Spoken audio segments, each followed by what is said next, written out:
Greetings, cinephiles. Are you looking for a movie analysis podcast that stands above the rest? Then look no further than Collateral Cinema, the only movie podcast that matters. We analyze good movies, we analyze bad movies, and yes, we also analyze the in-betweens of the world of cinema. So if you like what you hear, find us on Facebook, Instagram, and Twitter. And listen to us on Apple Podcasts, Spotify, Google Podcasts, and wherever you get your podcasts. And yes, my friends, we are 420 friendly. So when you listen to us, smoke it if you've got it. And now, here's a new episode of Collateral Gaming. The show starts right now. I'm Ashley Chancellor. I'm Dan Rockwood. And this is Collateral Gaming.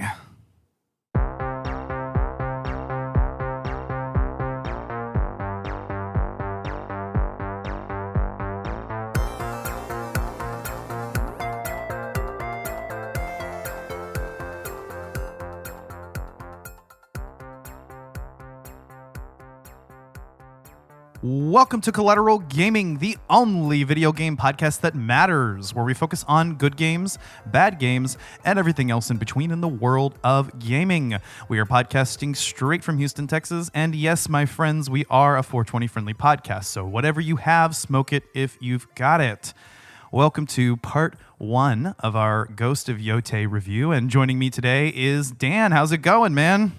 It is going great. I've been playing a ton of this game. I've been loving it and been looking forward to talking about it now that we've had a good amount of time to really sink into this thing. It's been a really great experience so far. Fucking A, dude. Yeah. No, I have been so excited for this game ever since I played Ghost of Tsushima shortly after it came out. Not right at release, but shortly after. And we did a whole 2-part episode on that. And it's one of my top 5 video games of all time. I was blown away. One of those games that just truly just blew me a 10 out of 10 game to me. The last game to do that in recent memory was Expedition 33. Yeah, you know, when they released Star Wars Jedi Survivor, which I know you and I are both great fans of, the only change I would want to make to that game is make the lightsaber play feel more like Ghost of Tsushima and by extension Ghost of Yōtei. I feel like they nail that melee combat so well. I have not experienced a game with swordplay that does it quite in the same way, and it's just so satisfying every time you land a blow, every time you parry an attack. It's terrific, and yeah, I've been having such a great time with it. Fuck yeah. No, yeah, Ghost of Tsushima and Yotei both, you know, just the physics, the level attention to detail of authenticity and the, you know, sound design, audio design, and everything just really works so perfectly. It makes combat so satisfying, but also, you know, we just had such a fantastic story. And really, I feel like Ghost of Tsushima kind of refined the open world game as we knew it then. And it was like, this is peak. This is like the peak open world game as we knew it at that time. And it's evolved a little bit since. I think finally developers are starting to do different things. Ghost of Yōtei is very much the same beast. It's Ghost of Tsushima plus. I mean, it is a whole new game. I'm not responding to those allegations of it being DLC. That is bullshit. But that's insane to me that there are people who would make that argument. Like, we heard about that with Tears of the Kingdom years ago, and they were able to prove themselves to stand apart from Breath of the Wild. Ghost of Yōtei, hugely, never mind the fact that we're like 3 centuries in the future. We're so far removed from Tsushima in a completely new area, new environment. You have all of that DNA from the first game that people love so much, but it expands on it in every way. And I just think there are so many cool improvements to be had in this game.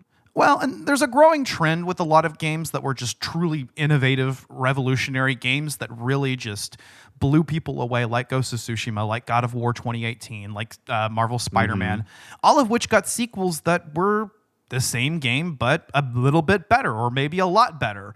But, you know, they didn't fundamentally change anything, and they didn't go in certain... When you look at innovation, for instance, when you look at a lot of these sequels, that's not what they're going for with the sequel. They're going for, this is what worked before, and we were innovating then. Now, let's just kind of, let's iterate on that. And I have no problem with that. And I would make the argument that Ghost of Yōtei did more to expand on the gameplay of its predecessor than any of the other examples that I just gave you. So Definitely agreed. And the world is going to be such a massive character in both of these games, in Tsushima and Yotei, where Ghost of Tsushima really shined. First of all, advantageous release date timing. They could not have planned it better. We're in the middle of global pandemic when this thing came out in July of 2020. I couldn't go anywhere. I was just in my house. So to be able to ride my horse across feudal Japan and explore all these areas, that was so cool. Yeah.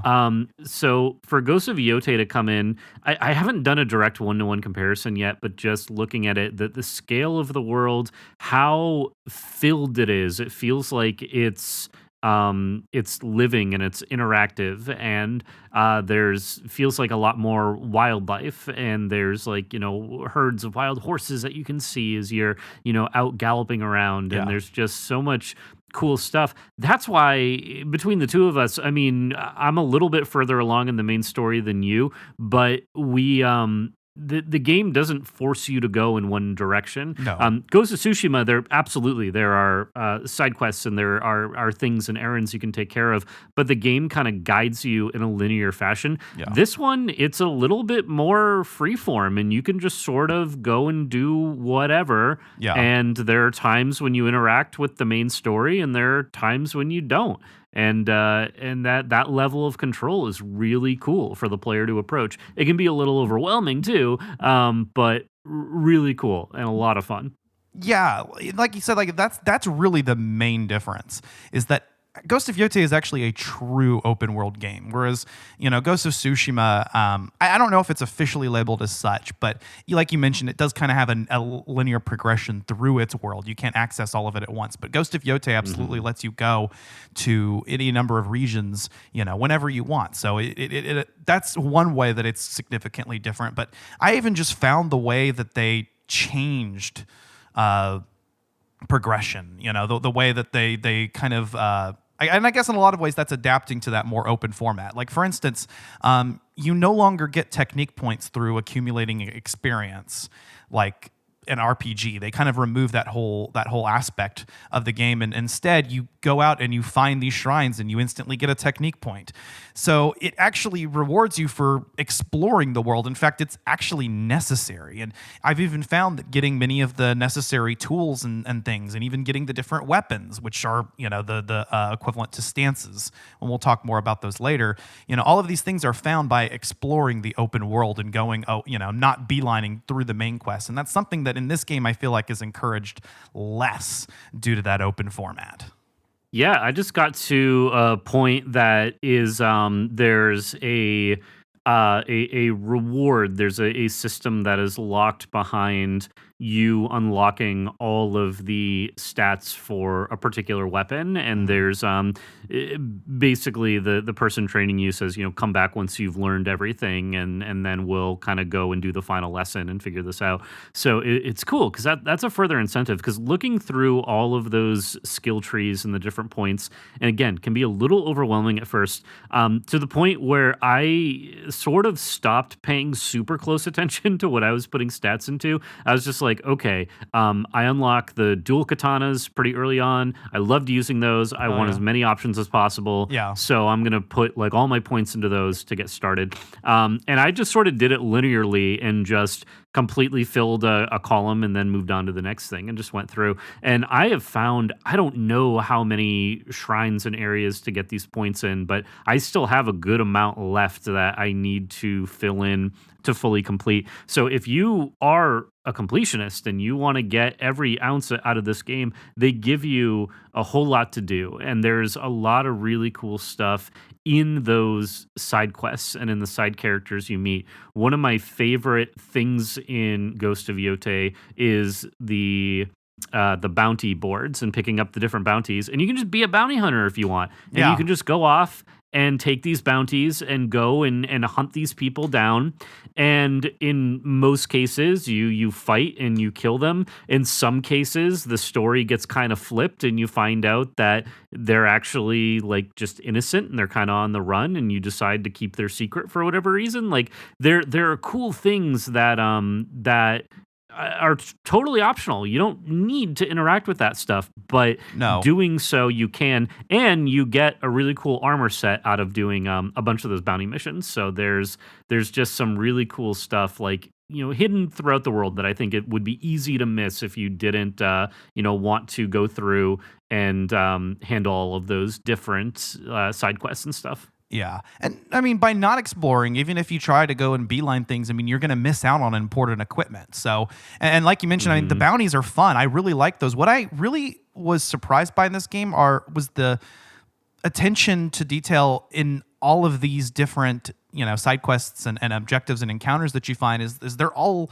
actually like scripted. You know, the gone are like the random encounters that you would find, and returning is now a unique piece of dialogue when you travel to any corner of the world, and these specific bounty missions that weren't in the first game, which are really fun and a pretty much, you know, necessary for making a lot of money in the game in order to upgrade your equipment. And I was actually surprised by how far I could upgrade everything, you know, because the first game kind of locked things behind progression.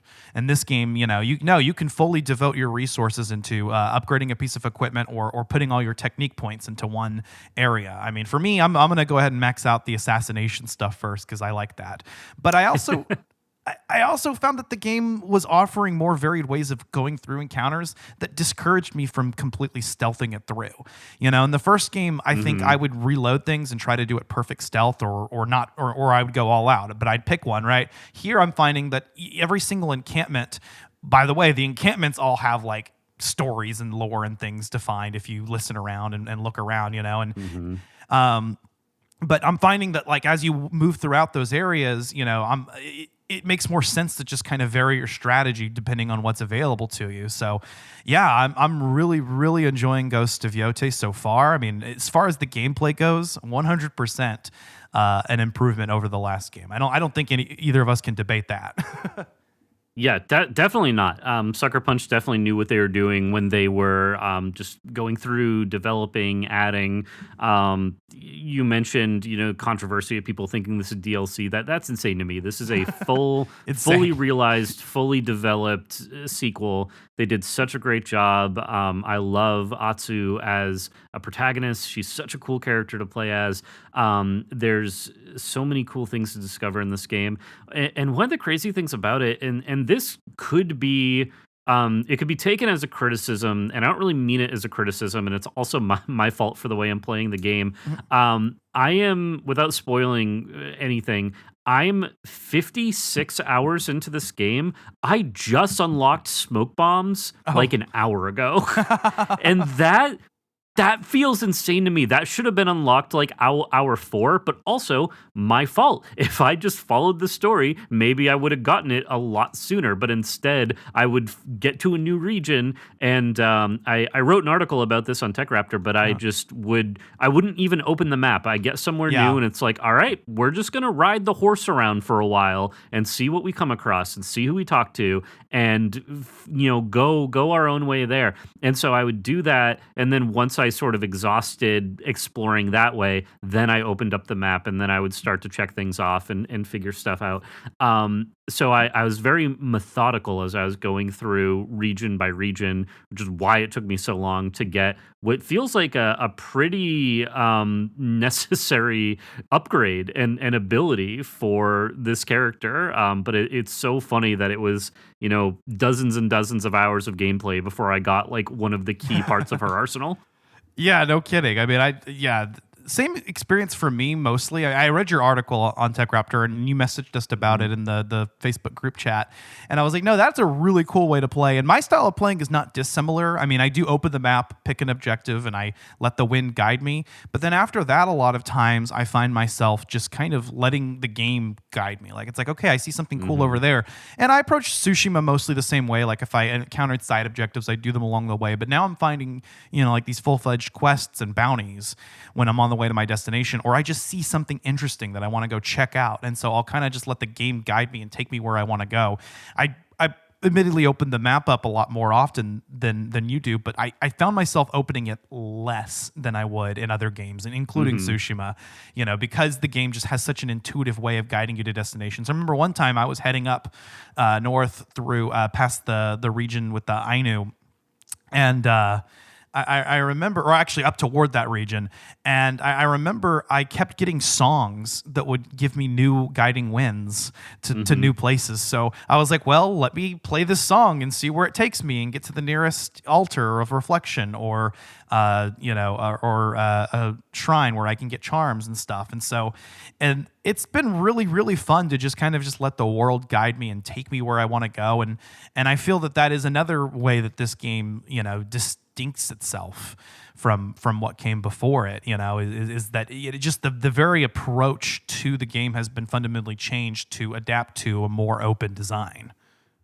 Yeah, they did a great job of being able to give you those abilities and be able to use the music to find where you're going and where you want to go. And I am pretty sure I was a little unclear because I played a song to, I think it was to help me find hot springs at one point. Yeah. And it showed up on screen and it basically said you found all the hot springs in this region, but then there's a question mark there. And I was like, is it telling me that maybe I haven't found all of them? I don't know. But this is one of those that once I fully finish the story and everything, I'm definitely going to look at the trophy list. I'm not a huge platinum trophy person, but I did platinum Ghost of Tsushima. It was actually the first game I ever platinumed. I went on Etsy to celebrate it, and I got a 3D printed like PlayStation Platinum trophy with Ghost of Tsushima engraved on it to fully just celebrate that. And I want to do the same with Yotei. I'm sure we're going to get Yotei DLC just like we did Tsushima. We know that a Legends mode is coming, which I'm super excited for. Just seeing how they built on the base game for this, for the story, I feel like they're going to build on the multiplayer even more, and it's going to be fantastic. So you and I are going to have to connect and play a good amount of that when that releases. For sure, bro. I'm definitely excited too. And I didn't fuck around too much with the Legends mode, but I did play it a little bit recently, and I was like, oh yeah, I was kind of missing out on this. This is fun, and I'd love to see where they take that, and with that, that approach to the design that they've done in this game. It's like if they can open up the campaign, what are they going to do with the multiplayer? And I think it's cool that they're even going to still do that. I didn't know how popular the Legends mode was, but Sucker Punch is 100% committing to it, and I'm happy to see that, because I know that's one of those things that like in other games I would have understood if they just removed it from the sequel, because nobody did it. But No, I think it was pretty popular. I mean, I had a group of friends that we played almost every night for a very long time. It's just great 4-player co-op, and there's like there are some story missions that you can do. There are like defense point modes you can do, and having upgrading your character and your class and unlocking new weapons and everything, like that was a game in and of itself. So there's a reason to go and play every night and win matches and unlock stuff, and that was very satisfying, and getting your character as strong and well built up as they could was just so cool. So yeah, definitely excited for this mode. When they announced it during one of their release trailers ahead of the game coming out, we just got so excited. My friends and I cannot wait for that mode. It's going to be so much fun. Fuck yeah, because I'm excited to see how they're going to expand on it. I mean, because they've just expanded every detail of this game. I mean, even like things like the bamboo strikes. You go to a bamboo strike and there's some unique dialogue and kind of a side quest to go along with it. It's not just the simple mini game, and I really like that. Whenever you gain a new weapon, which is the new stance, it's like there's a whole side quest where you have to meet a new mentor, and they have a whole story and quest line involved with them, which is not dissimilar to like some of the mentor figures that you came across in Ghost of Tsushima. But I like that they're tied to that. I do like the new weapons. Again, like I mentioned, functionally they're the same as stances in the previous game, but instead of holding one katana, now you're switching between katana, dual katana, odachi. I believe there's a spear and a kusarigama as well, if I'm not mistaken. Mm-hmm. Yep, exactly. And it's so fun. I like those better than the different stances because it allows you to play up and mix up your game in any way you want. And sure, there is an optimal way to play depending on what type of enemy you're going up Right. against. There's going to be a weapon that can best go up against them. But it also, it adapts to the way that you perform assassinations, and there are different animations with each one. Like, it's just so much fun. I find myself going to the dual katana pretty frequently, which makes sense in Jedi Survivor. When I was able to do dual lightsabers, I was like, this is great. This feels like Ahsoka Tano. I love this. But I'm using a lot of other weapons as well. One that I was really looking forward to was the Kusarigama, if that's how you correctly pronounce it. Apologies if I butcher any of these names. Also, it should be noted, I'm playing with Japanese voice acting, so anything Same. I refer to in English might not be correct because I've only heard it in Japanese at this point. But it's the Kusarigama was really cool. And, I got a hint of where to go to find that. And I was so tempted to like look up and kind of beeline it, but I was like, no, when I am ready, when the game wants me to discover this thing, I will discover it. And I had the name of the location of where it was, the region of where it was, and I didn't look it up. I couldn't find it, so I was like, well, it's got to be somewhere I haven't explored yet. And then when I got to this region and I pulled out my spyglass and I looked around and I saw the name that matched up where I knew that weapon was, I was like, oh, that's where I got to go. Yeah. And so I just I just set out in that direction, and I just let the game take me where it wanted to go, and it was super cool. And it's always so thrilling when you encounter a master with a new weapon and you're being trained on it, and then you can just take it out and use it in the world. It changes up the gameplay pretty frequently in those early stages and makes it so much fun. It does, yeah. I have the dual katana and the odachi right now. And I remember I really, really liked the training sequence with the dual katana, where you have to train your left arm to work as well as your right arm, and so there's the bamboo cutting mini game, but you have to. The game gives you intentionally hard to almost impossible to perform sequences using the left side of the controller. It's hard to explain, but for whatever reason, the combination of the D-pad and L3 and L1 just is really difficult to pull off in quick succession, and the game knew that. And I think it's scripted, and like the same thing happens even if you get it right. But I like that like most players are not going to get it right, so you're getting frustrated, and the game doesn't give you enough retries until she actually masters it. So it's kind of like each day, as time passes on, there's a little bit of time lapse. Atsu's left arm gets stronger, and so they actually had to show that progression through the minigame. And I like that. I really, really, really like how this game does that. I know the game adds quite a few mini games, and that's going to be irritating to some people. But you could skip them, and I actually like them. I think they're fun. I did too. I heard people telling me, like, even when you go set up your camp and you can cook and you have to hold like the fish or the mushrooms over the fire and you can flip it. So many people I've talked to have been like, yeah, I did that for a few times and then I just skip it. And I've never skipped that animation. I was like, oh, cool. Same. We're cooking. All right. And I've never experimented, and I should. I don't think you can mess up the cooking. I don't think you can burn it or anything like that. Yeah. But I try to hold it and get it just right every time. But I'm like, I could probably just put this thing in the fire, and I don't think it's really gonna matter either way. It's a little gimmicky, but I mean, Sucker Punch has done this before. We did Infamous Second Son early on the podcast, and that was a game that came out right around the time of the PS4 and was taking, wanted to show off all the features like the gyroscope and the touchpad and stuff. And so they had similar mini games with that game where you had to hold the controller sideways and shake it like a spray can, and then hold the trigger to spray paint graffiti. Sucker Punch has always been really, really goofy with that kind of stuff, and I like that they put it here, but they gave you a skip button if you don't want to go through with it. I think the game even kind of auto skips it sometimes. It's like, okay, you just camped. We don't need to do the cooking mini game again. But yeah, I feel like it's just enough. The forging mini game, and it. Like you mentioned, Dan, I don't think that there's any kind of like success or failure to it. I think you just do what it tells you to do, and it'll eventually, progress. So like you don't even have to worry about messing up, and it just kind of really just adds to the whole experience and immerses you. It definitely does, and it's something that I think works well for this game. Like you mentioned, the forging mini game and using your controller like a hammer, and you having to put the blade into the fire and get it hot and soft, and then you're making it stronger.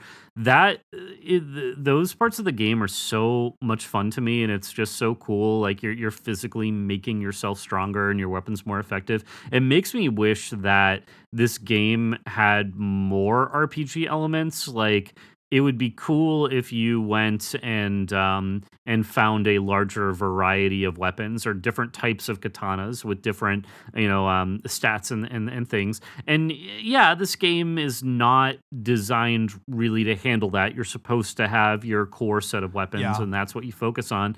But if they ever wanted to branch out a little bit and make this more of like a newer Zelda or The Witcher or something like that, and just have it be you can loot a chest and find like more powerful versions of your weapons. I'd be into that. I think that would be really cool. Well, and would be a fun way to kind of expand on it. I think that would be a great idea for the Legends mode. I mean, Yeah. hear me out.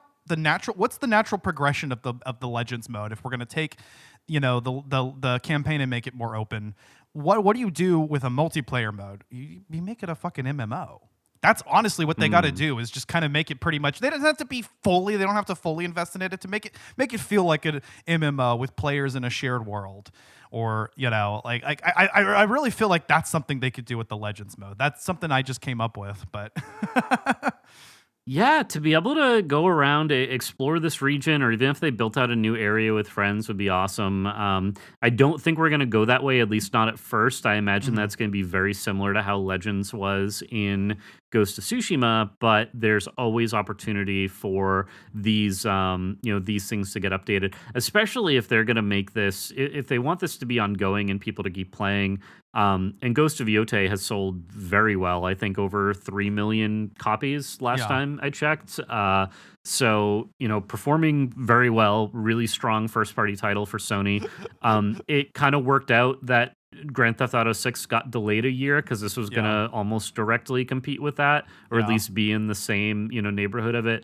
I know I was grateful when it got delayed because I was like, oh, cool. Like I can fully focus on Ghost of Yōtei. Same. And it allowed me to, and I didn't want to like speed run through it either, which I'm definitely not doing. And I was like, this is my fall game. This is what I'm focusing on. This is what I'm going to really dive into.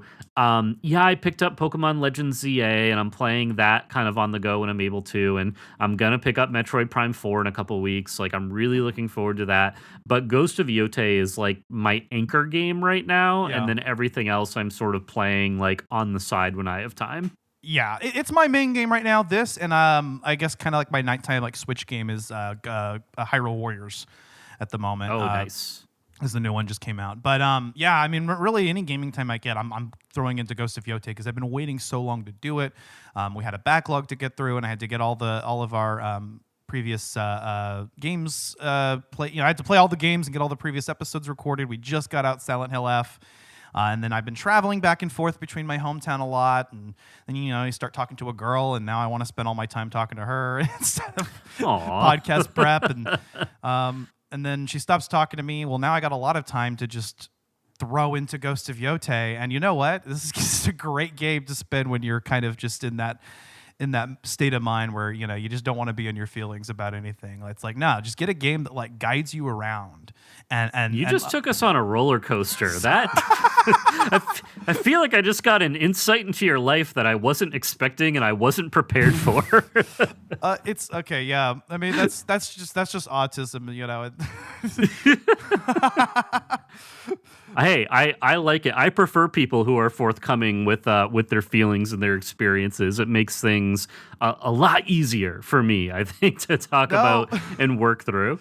I had a whole bit on the Silent Hill F episode, and I put it in the clip too for the preview clip. And I was talking about how I just gotten the most soul crushing message from a girl, and so I locked the fuck in and beat the final boss of Silent Hill F. And let me tell you, after I did that, I immediately threw myself back into Ghost of Yōtei, and that was actually really good to just kind of just let my mind just fully immerse myself in the game. And it's a game that does so well at immersing you that it actually works. And you know, and I think the fact that the game kind of, you know, guides you where to go really also helps. So I've really been enjoying the fuck out of Ghost of Yōtei. It's been such a blast. Like I said, gameplay wise, definitely a step up. I mean, this is Ghost of Tsushima, but developed for a next generation console towards the end of that generation's lifespan, albeit, you know.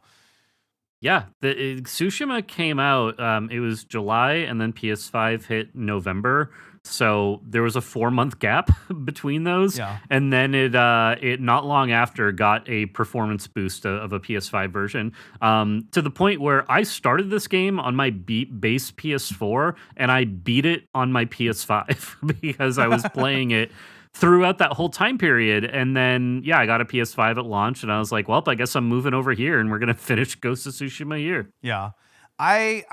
I finished Ghost of Tsushima on PS4, but yeah, when I've come to revisit it a few times, like it's been on PS5, so I've been able to see the level of difference. But this was a game that was developed for the PS5 and fully takes advantage of that scope. Yeah. And I mean, I don't know the actual world comparison, but it definitely feels bigger. It feels like there's more in it too.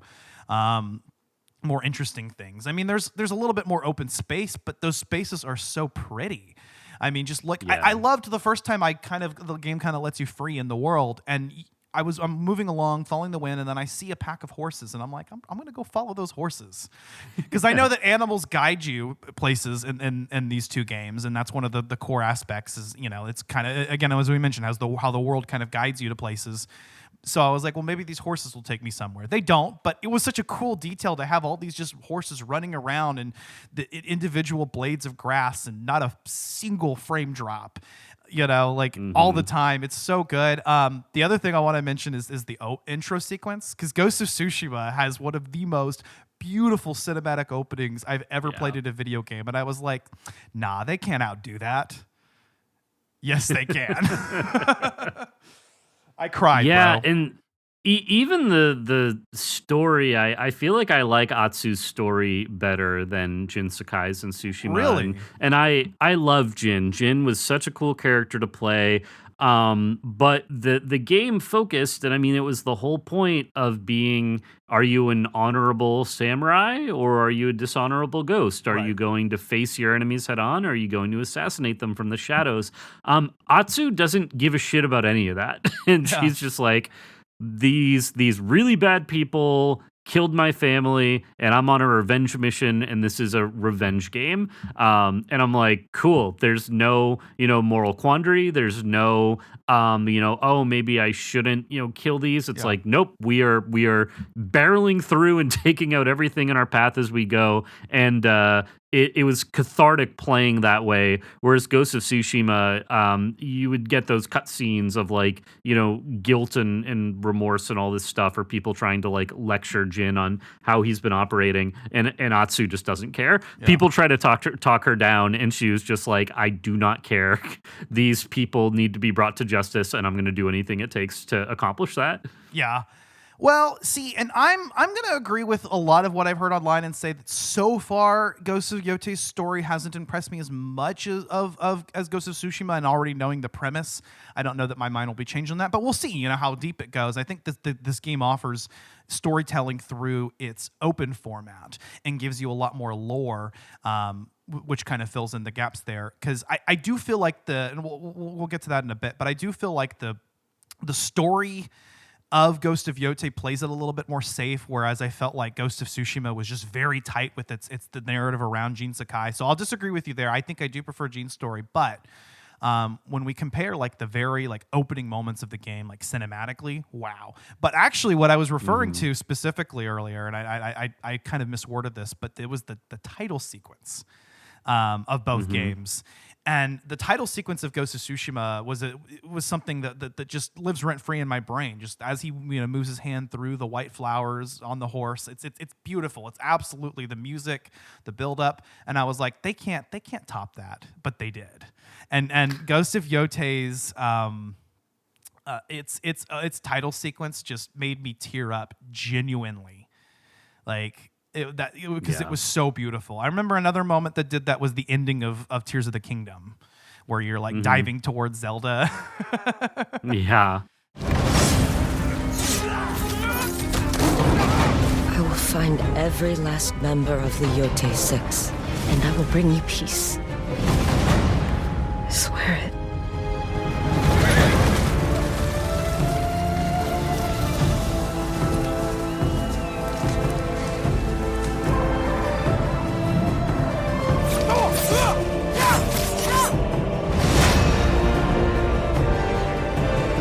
Creatures such as you and I cannot resist the call of revenge.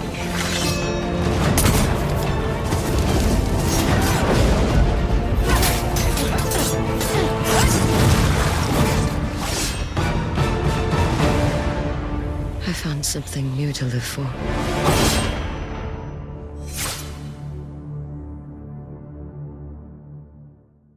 It's a game that demands your attention, but not in an annoying or overbearing way.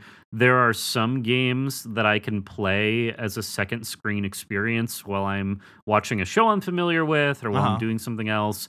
Ghost of Yōtei, yeah, like if I'm playing a game, that's all I'm doing. I'm locked in. Maybe if I'm just exploring to open up the map, I'll put a podcast on.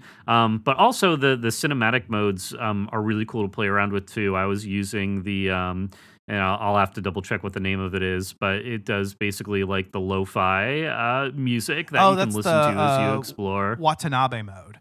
The Watanabe mode, yeah, it's so it was awesome, and I was like, I turned it on just to check it out, and then I was like, oh wait, I didn't expect to like this as much as I do, and then I played for like 3 hours with it on, and it was great. No, I have actually been meaning to check out those modes, but I've just been so invested in the game as it is so far that I haven't even thought about it. But yeah, I was really excited because the last game had a Kurosawa mode, which made the game black and white and changed the visuals a little bit to match those old Akira Kurosawa movies. But this game has added Miike mode and Watanabe mode. And Miike mode was such an awesome addition because anybody that listens to Collateral Cinema may know that we actually do our anniversary special on Takashi Miike movies every year. We call it our Miikeversary. Oh, In wow. fact, the pilot episode of Collateral Cinema was Takashi Miike's audition. So Takashi Miike is someone that's actually kind of a central figure to Collateral Media in a lot of ways. So to have Miike mode in this game is something that I was really excited for. I know that mode kind of just doubles down on the violence and like the I think they add a little bit more gore and muddy effects and the way that the camera like zooms in on the character is more reminiscent of Miike's directed action scenes, which is cool. And then like you mentioned, the Watanabe mode. And that's the guy who did Cowboy Bebop, one of my all-time favorite anime, and Samurai Champloo, which I still need to check out. That's cool. I didn't realize that there was the Cowboy Bebop connection. That's one that I hear nothing but good things about. I've never actually watched it myself, but it is high up on my list. I want to see that so badly. That's really cool, that the connection of the Miike that you said, because there's just I love turning that mode on, and once I got into my first battle with it, I was like, oh, this is how we're playing the game, and I haven't turned it off in a long time. And it's just fun seeing the extra, the mud and all the blood, and it zooms in a little bit more, so you're a little bit more tightly in the frame as you're playing. It's just such a cool thing, and I think the developers really nailed it. I love the homages to Japanese cinema. When Tsushima was released, there's an article that one of the big websites put out, but it was basically a list of like these bloody samurai movies to watch ahead of this game. And so I watched Seven Samurai. I'd never seen it before, and I was really interested in it, and I had never seen a Kurosawa movie before, so I was like, this feels like the one to watch. So we watched it, and I loved it. And in watching it, I realized, I was like, oh, so many movies have taken this concept, and it's become a I won't say a trope, because I like all those other movies, but it's become a inspiration. A lot of other movies and even TV episodes. There's an episode in season 1 of The Mandalorian, directed by Bryce Dallas Howard, that is very Seven Samurai-esque. And it's it's just so cool. And so having seen that original movie now, which was so great, seeing like this classic black and white Japanese cinema, seeing these actors portraying these samurai on screen, and it was just so much fun. So I need to watch more of that. There's a blind spot for me that I think is there. I've thought about checking out, the next one might be the Forbidden Fortress, which I believe is a Kurosawa movie. That one has characters that George Lucas based R2-D2 and C-3PO on in Star Wars. So me being as big of a Star Wars fan as I am, I want to go and see what some of those early like inspirations were. So that's one that I definitely need to take a look at. Yeah, for sure. Kurosawa, I mean, he's a master. The only film of his I've actually seen is Seven Samurai, and I put it on the other day, or actually yesterday. I put it on, but I didn't finish it. But I have seen it before, and I mean, yeah, like you mentioned, Dan, that's a movie that's just influential to cinema. Like it's like so many movies and series have borrowed that same plot, and it's crazy to think about how many, like you mentioned, from The Mandalorian and everything. But I want to watch the next one on my list is Ran. And I want to watch that because I think that's one of the ones that's been kind of recommended as analog to Ghost of Yōtei, whereas Seven Samurai would have been kind of the film to watch before Tsushima.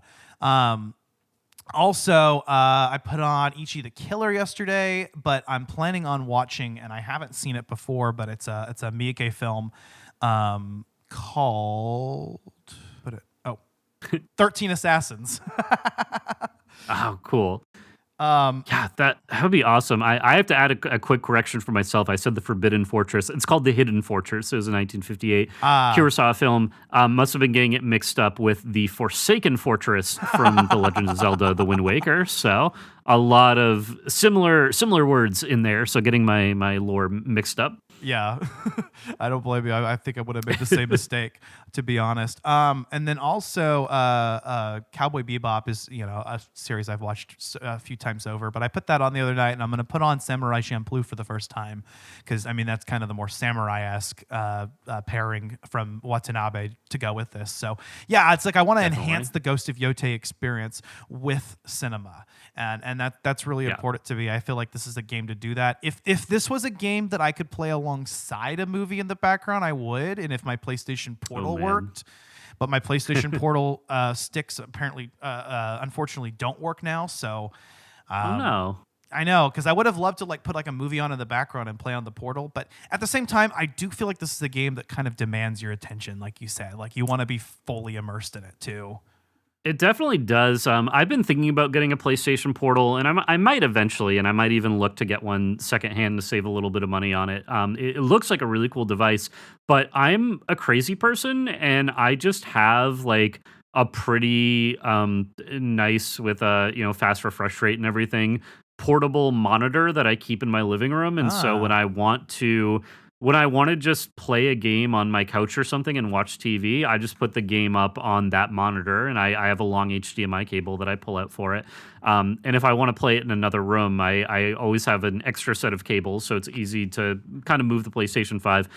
This is not a video podcast, but I have the PS5 right next to me right now because I was playing it at my desk the past couple nights. I wanted to play Battlefield 6 with keyboard and mouse, so I set it up, and it's pretty cool. It feels like a PC experience just sitting here playing it on my gaming monitor. But then I also took advantage while it was here, and I just sat back in my chair and used the controller and played some Ghost of Yōtei here as well. So it was cool to be able to do that. But yeah, this game obviously takes a lot of inspiration from Japanese cinema. The fact that when you're riding your horse in many situations, the camera kind of pans into like a 16:9 aspect ratio, and just makes it look so cool. And the lack of a UI really enhances that too. And it really draws you in and just makes you appreciate and interact with the world in a way that is very intentional, I feel like, and allows you to really enjoy, every aspect that this game provides. And it's so pretty and it's so smooth. And Ghost of Tsushima is a game that really stands out even among games developed for this console generation. So Ghost of Yōtei to just completely obliterate it is amazing. I mean, God, it looks so good, and it's such a vibe, and it's so pretty, and the colors and everything. I know that Japan isn't quite as colorful as these games make it, but I think it kind of captures the essence. I think there's even some like strange things like anachronisms. Like I think apparently Mount Yotei wasn't called that during this time period, but I saw somebody wrote an article about why that was actually an intentional decision and like reflects some concept I don't remember. Oh, that's pretty cool. I am currently planning to do a Japan vacation next year, and I want to take 2 weeks and travel around. So I will report back on if it is as actually colorful as the game makes it seem. But that's a really cool thing. I mean, we could talk so long and probably do a whole episode just on the art direction of this game. For but real. there's the how beautiful it is, how well designed it is. If you have it on a 4K display, it looks so great. Like, we're kind of reaching those peaks of how good games look. And True. I won't say that games are never going to look any better, because I remember a time when I was playing N64 as a kid, and I was like, the games are never going to look better than this. And I ate my words on it. But I do think that this feels like the baseline of what future games should look like, and then we'll see enhancements to it. So I think using this as a base, which is it's funny, and the PS5 handles this really well. I thought I would want to get a PS5 Pro for a game like this, but I don't really feel that need, and I haven't picked one up yet. And hearing people who got this game and reviewed it on a PS5 Pro, they're like, yeah, it's okay. Like, there isn't a huge significant difference between this and the base PS5. And I think a lot of that is the art direction. Like, I go between quality and performance mode pretty regularly, just depending on how I'm feeling. So I'm switching between it. And it's, I mean, both are great. And performance mode, it's like the resolution goes down, and there's a little bit of a decline in textures and things like the grasses and stuff, but I'm not staring at the grass as I'm like riding my horse across the landscape, or when I'm fighting samurai. Like, there's some differences, but how much are you actually going to notice when playing? That's a big reason why I haven't gotten the PS5 Pro, because I feel like they kind of fumbled the announcement and showcase of that, because they were looking at Spider-Man 2 and showing you how much clearer the leaves on the trees are. And I'm like, you mean the trees that I'm passing by at 60 miles an hour when I'm web slinging around New York? Those trees, that's what you want to show off to me? So they didn't do the best job marketing that, in my opinion. If you have a PS5 Pro, let us know how this game runs on it. But yeah, I wasn't tempted to get it then, and this game has been running so great on just the base PS5, so I've been very happy with it. Yeah, I agree. I mean, this game is running very. I default to performance mode and everything, and I've been playing on nothing but performance mode, and the game visually looks great to me. I don't really, I'm sure with the increased resolution, I feel like this is the game that's really going to show you the difference that's going to make. Mm-hmm. But the fact that I haven't noticed any noticeable frame drops, and it still looks incredible to me is amazing. And like you were saying, Dan, I think that we are kind of reaching that peak, and the reason you can tell is because we're getting diminishing returns with each generation. But then you'll get a game like this or Death Stranding 2 that kind of pushes the boundary, and I was struggling to put my finger on what it was. It's not the technology so much as it is the art direction. It's games like this that are going to show the difference whenever you have that increased resolution and frame rate on the PS5 Pro, I guess. But also it's like, games like this that are going to show you, really, it's like, some foliage that you're not going to see in Spider-Man. That nobody pays attention to that. Mm-hmm. But a game like this, where you actually, for one, it's quite a bit slower, and you take your time and soak in the surroundings. But two, it's visually distinctive, and it has a whole art style. It's like that's where you're gonna see that, and that's where we're gonna see games really stand out visually. Yeah, and I think just seeing the more detailed art direction in a lot of these games is where it's absolutely going to stand out. but there's just so much cool stuff to do and experience. You're gonna go around and you'll be exploring and you'll come across a town. And in a lot of these towns, there will be an inn or a main, hub location that you can go inside. And when you go inside, you may find that there is a gambling den where you can play Zeni Hajiki. How much of this game have you played, Ash, so far? So I've played and I've kind of like just wandered around and spent quite a bit of time exploring. I haven't actually defeated any of the Yotei 6 yet, besides the snake, of course. But I'm going after the Kitsune at the moment, and I'm kind of going along that quest line. I interacted with the Ainu. I'm up north in that kind of frozen area and completing tasks around there and making my way towards, I believe, the Kusarigama. But just finding a lot of things to do along the way. But I have come across the gambling minigame, the game with the coins. And you got to flick the coins. You got to flick the coins. And actually, I was pretty boss at that. I was like, yeah, this is how I make my money. But then the guy stopped offering me money and offered me a charm, and I didn't know if I was going to make any more off of him. So I was like, well, I guess I'll quit. But yeah, well, you got to get the charm. There are different dens around the world, and I think each one there will be a guy that after you beat him, he'll offer up a charm, and then if you beat him again, you get a charm. So I've been kind of going through and collecting those. It's a little difficult to get down, I've found. Having the haptic feedback on the triggers is helpful because you can, flick the coin exactly just however far you need it. But there are some really tricky ones, and it can suck because you'll bet 1,000 coins, and if you miss once, they can come through and just sweep it and collect their 6 coins, and you lose. And it can be very discouraging. One of the first times I played, it's like indicative of a gambling problem because I was like, no, I got to win my money back. And I just kept losing. And finally, I was like, this is stupid. And I walked away, and I think I collected a bunch of bounties to like make back some of the money I lost. But I've gotten better at it now, and I've collected a bunch of those charms, which has been cool. But this has been a fun part of the game. Not really a requirement for you to interact with, but whenever I come across one of these tables, I usually stop in and play at least one game. It's a quick way to make some money if you get good at it, and then you can just move on with it. So it's been a lot of fun. Yeah, I came across the one gambling minigame, and I thought, this is fun. I want to do this, and I'll probably check this out anytime I come across, a tavern or whatever. And I really liked it too. And this is the game that's actually going to take advantage of things like the haptic feedback and the gyroscope and whatnot. So I really appreciate about this game. It's coming towards the end of the PS5's lifespan, so I think that there was really kind of a push, and also just Sucker Punch's tendency toward doing so. But this is a studio that pushes boundaries, and I really respect them for that. And I know we'll have a lot more to talk about in part 2. We've stayed away from spoilers this episode and kind of been focused more on the gameplay. But as you and I play more into this game, Dan, I know we'll have even more to talk about gameplay-wise and a lot more to talk about story-wise.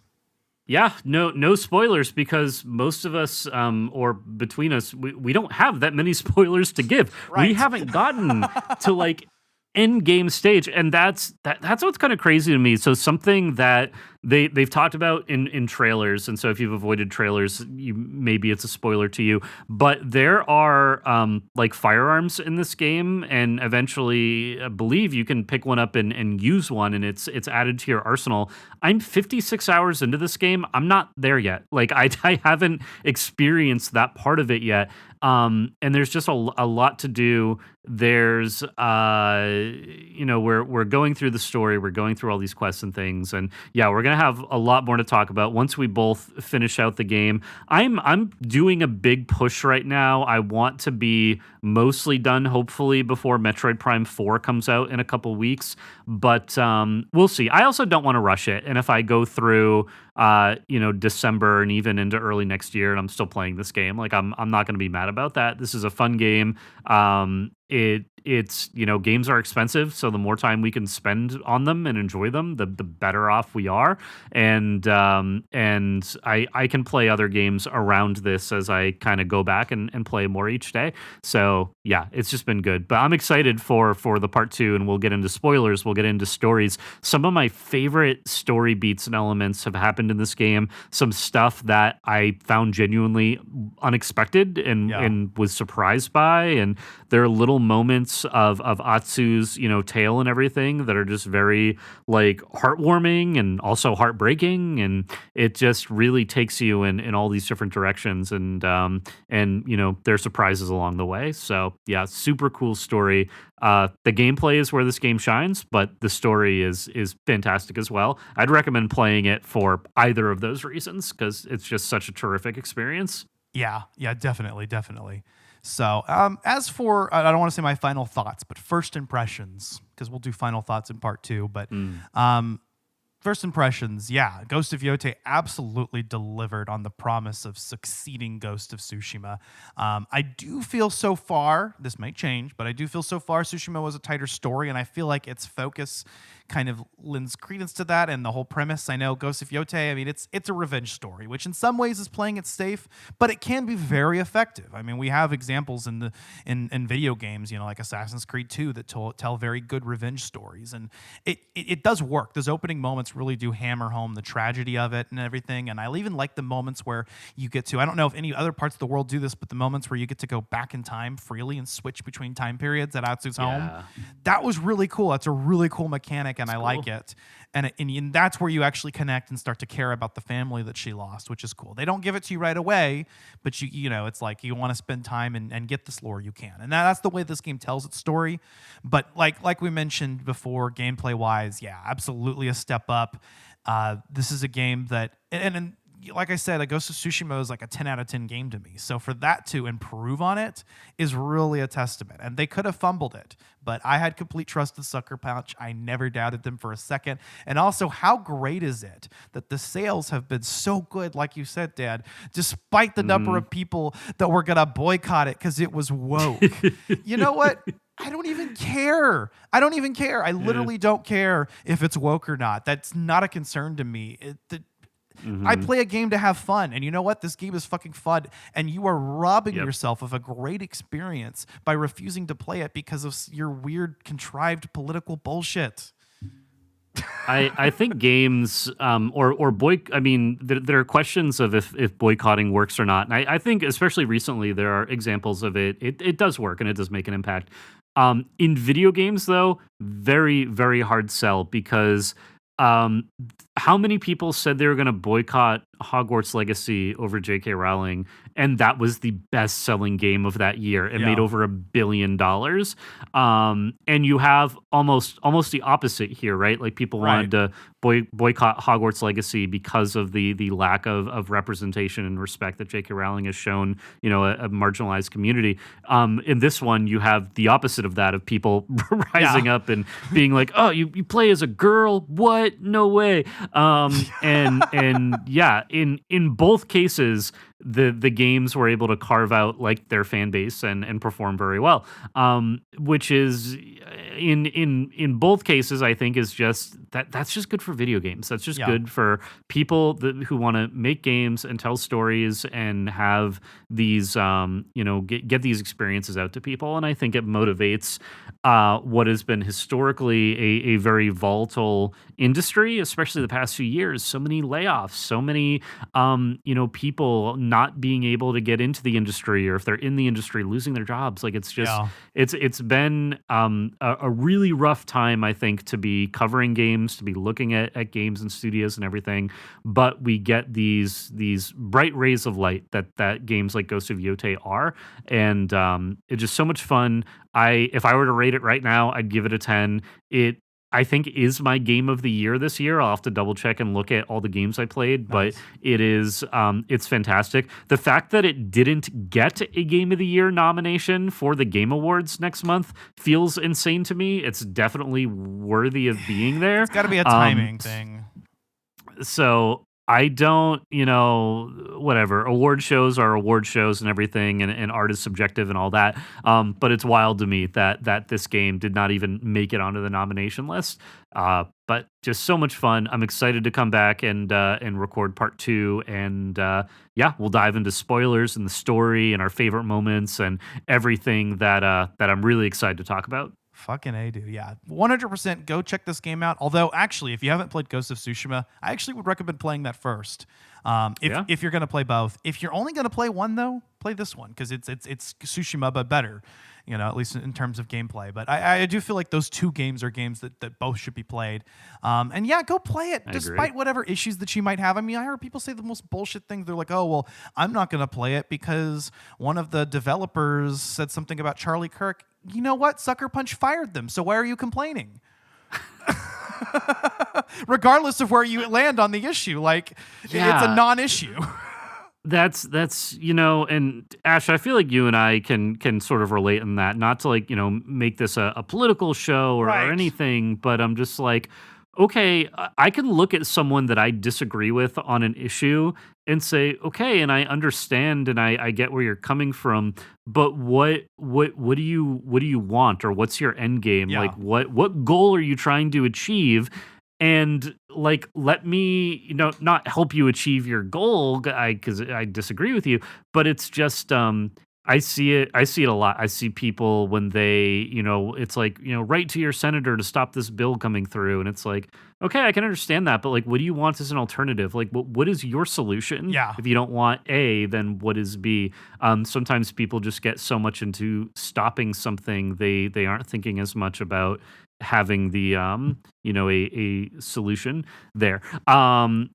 But not to get into, all my own personal crazy political feelings, because that is a conversation for another time and another show. But yeah, it's people are insane. People are crazy.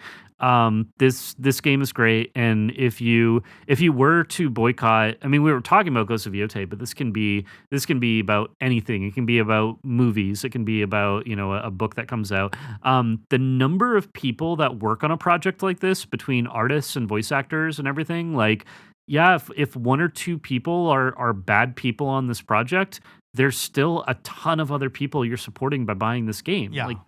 That's what I focus more on, is having supporting the artists and the people who make games. And you know what? I like games and I want more of them. Exactly. So I need people willing to make video games. So I will support them so they continue to make video games, because I can't make a game. I don't know how to do that. So I need other people who can to make these video games so I can play them on my dumb little couch, and then we can come and hang out and we can talk about them. And that's what I need. So if you make video games and you listen to this, thanks for what you do. We appreciate you. 100%. Couldn't have said it better myself. You want good video games. This is a good video game, objectively. It's good. So, you want games like this, you want games with this level of resources and time and effort, invested into them, then yeah, you got to support these things. But I guess that wraps it up for part 1 of our Ghost of Yōtei review. We'll be back for part 2 very soon. Dan, do you have anything to plug regarding Tech Raptor and Victims and Villains? Yeah, definitely. Tech Raptor, you can follow me over there, or you can check out techraptor.net. Check out all of our games, reviews, guides, features, everything there. We got new stuff getting published all the time. Victims and Villains, I'm not positive what they're doing right now. I've been a little bit out of the loop with them. It's kind of funny because it's like I'm here representing Victims and Villains, but I think at this point I probably podcast with you guys more often than I do with them. But in the spring, Josh and I did all of the Mission Impossible films, and that was a ton of fun. And I know they're busy doing touring and conventions and doing stuff like this. So if you see Victims and Villains and my good friend Josh Berkey, please be sure to stop by, say hi, give them some support. They're doing some really great work over there, helping to get mental health services and stuff into schools and people who need them, and that's great. And I This is a good reminder for me to reach out to them over there, because a while back, and I'm not positive this is going to happen, so don't get your hopes up, but the idea was floated that we go through all of the Fast and Furious movies and we do episodes on those. So, if I have anything to say about it, which I think I do, maybe this winter when things calm down a little bit, I'll get Josh onto a schedule with me, and we'll watch through and record some Fast and Furious episodes. You got to do it for family. It's gotta do it for family. Gotta.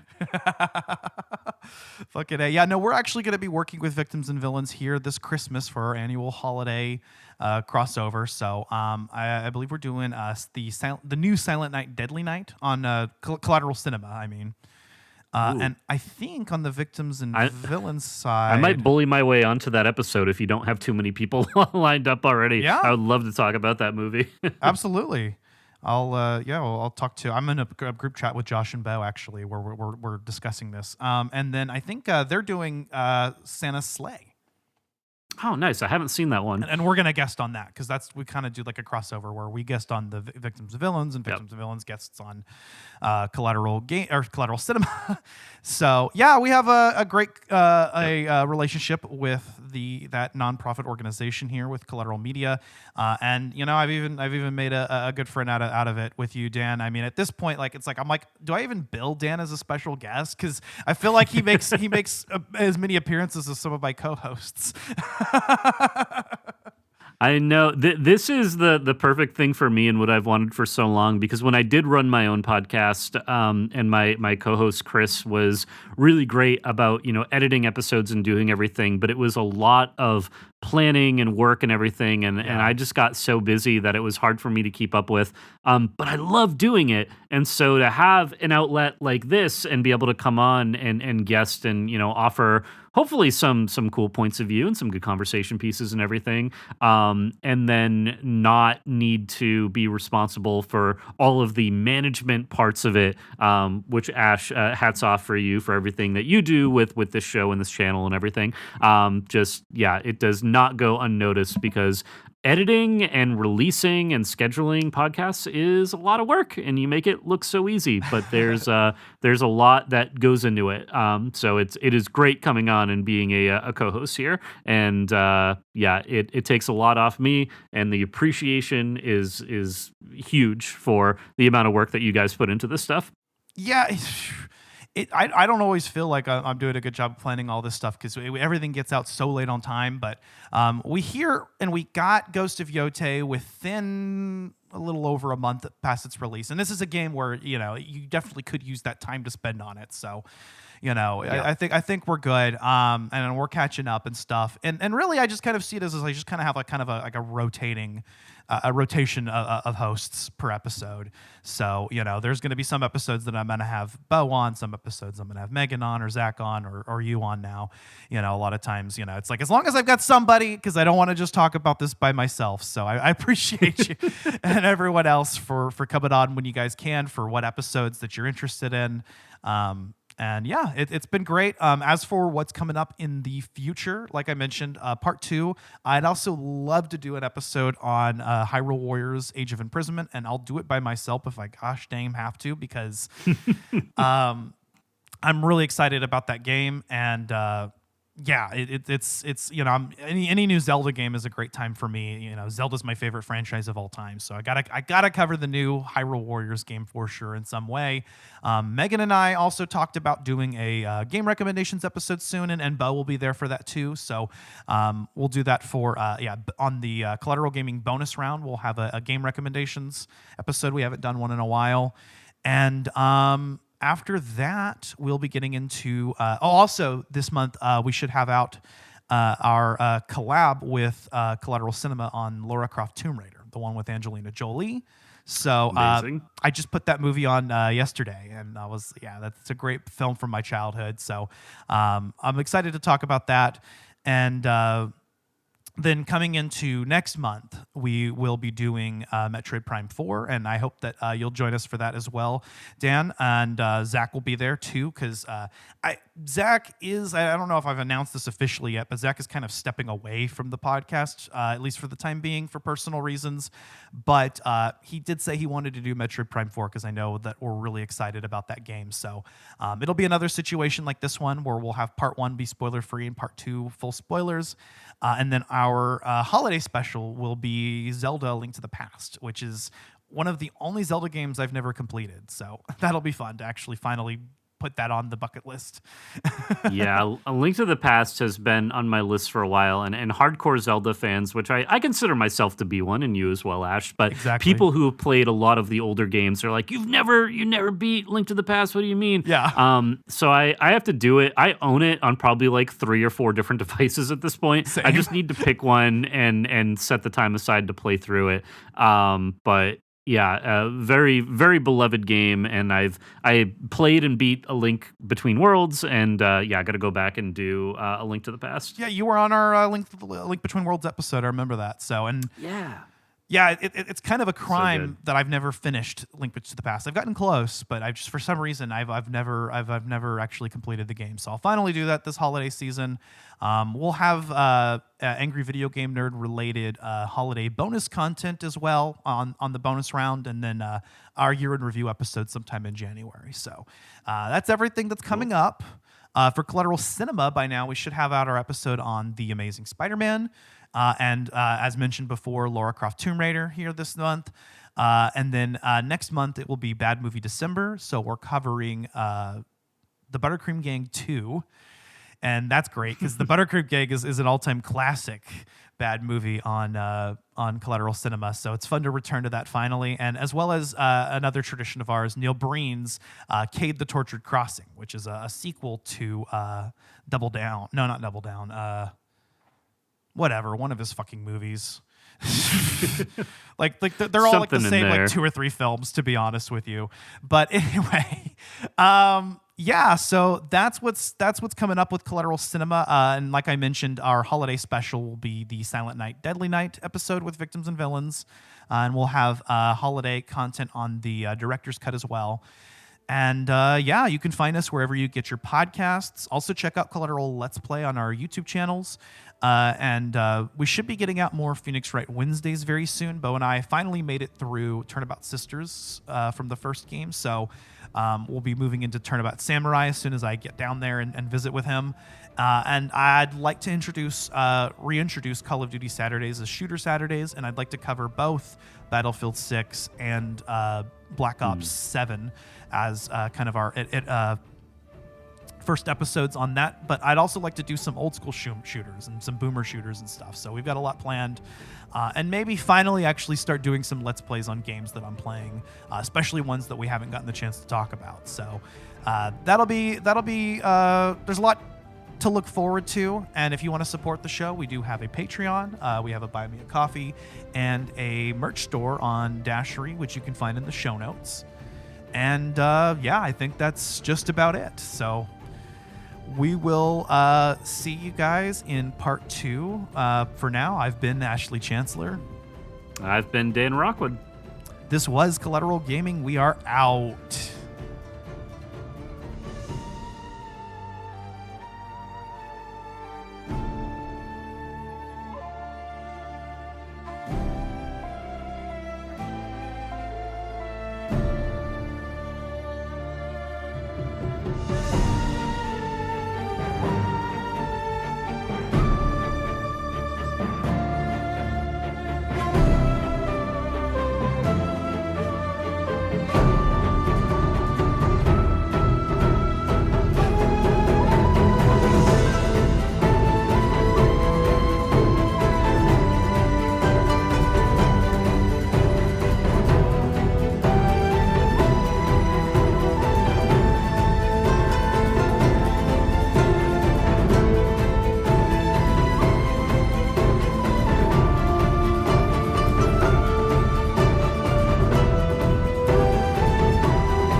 Collateral Gaming is a Collateral Media podcast. All music and game clips are owned by the respective creators and are used for educational purposes only. Please don't sue us. We're poor.